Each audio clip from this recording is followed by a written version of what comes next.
ಚಾಮರಾಜನಗರದಲ್ಲಿ ಸುನಿಲ್ ಬೋಸ್ಗೆ ಏನಾದರೂ ಮತ ಹಾಕಿದ್ರೆ ಚಾಮರಾಜನಗರನೇ ಮಲಗಿಬಿಡುತ್ತೆ. ರಾತ್ರಿ 2 ಕ್ವಾರ್ಟರ್ ಹಾಕೊಂಡು ಮಲಗಿದ್ರೆ ಅವರು ಮಧ್ಯಾಹ್ನ ಹೇಳ್ತಾರೆ.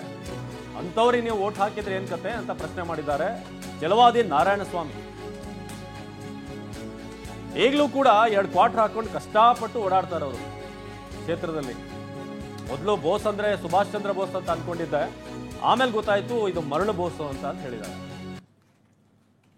ಅನೌನ್ಸ್ ಆದಾಗ ಬೋಸ್ ಅಂತ ಹೆಸರು ಬಂತು. ಇದ್ಯಾರಪ್ಪ ಬೋಸ್? ಏನು ಸುಭಾಷ್ ಚಂದ್ರ ಬೋಸ್ ಮೊಮ್ಮಗ ಇರಬೇಕು ಅನ್ಕೊಂಡ್ಬಿಟ್ಟ. ಇದು ಈ ಬೋಸು ಯಾವುದು ಮರಳು ಕದಿಯೋ ಬೋಸು. ಅಲ್ಲಿ ಇಲ್ಲಿ ಮರಳು ಕತ್ಕೊಂಡು ಓಡಾಡ್ತಿತ್ತು. ರಾತ್ರಿ ಹಾಕೊಂಡು ಮಲಗಿದ್ರೆ ಬೆಳಗ್ಗೆ 12-1 ಗಂಟೆಗೆ ಎದ್ದೇಳ್ತದ ಬೋಸು. ರಾತ್ರಿ ಹಾಕ್ಬಿಡ್ತದ, 1-2 ಬಾಟ್ಲ್ ಹಾಕ್ಬಿಟ್ಟು ಆ ಬೋಸು ಮಧ್ಯಾಹ್ನ 1 ಗಂಟೆ 2 ಗಂಟೆಗೆ ಎದ್ದೇಳ್ತದೆ.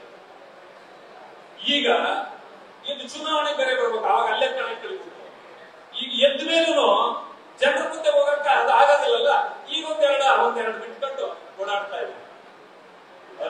ತಪ್ಪಿ ನೀವು ವೋಟ್ ಅವ್ರಿಗೆ ಹಾಕಿ ನನ್ನ ಎದ್ದು ಬಿಟ್ರೆ ಮಾತ್ರ ಇಡೀ ಕಾನ್ಸ್ಟಿಟ್ಯೂನ್ಸಿನೇ ಮಲಗಿದ್ಬಿಡ್ತು. ಇಡೀ ಕಾನ್ಸ್ಟಿಟ್ಯೂನ್ಸಿ ಮಲಗಿಬಿಡ್ತು. ನೀವೇನು ಓಡಾಡೋದು ಬೇಕಲ್ಲ, ನಿಮ್ ಕೆಲಸನೋ ಅವ್ರೇನ ಗೆದ್ರೆ ನೀವೆಲ್ಲ ತಲೆ ಎತ್ಕೊಂಡು ಓಡಾಡ್ಬೇಕಾಗಿಲ್ಲ. ಇನ್ನು ಮುಂದೆ ತಲೆ ಬೊಗ್ಗಿಸ್ಕೊಂಡೇ ಓಡಾಡಬೇಕು. ನೀವು ಇಂಥ ತಪ್ಪು ಮಾಡಿಬಿಟ್ಟಿವಲ್ಲ. ಎಂತ ಚಾಮರಾಜನಗರ ಈ ಕ್ಷೇತ್ರದಲ್ಲಿ ಇಂಥ ಒಂದು ಅವ್ಯವಸ್ಥೆ ಆಗಬೇಕಲ್ಲ ಅಂತ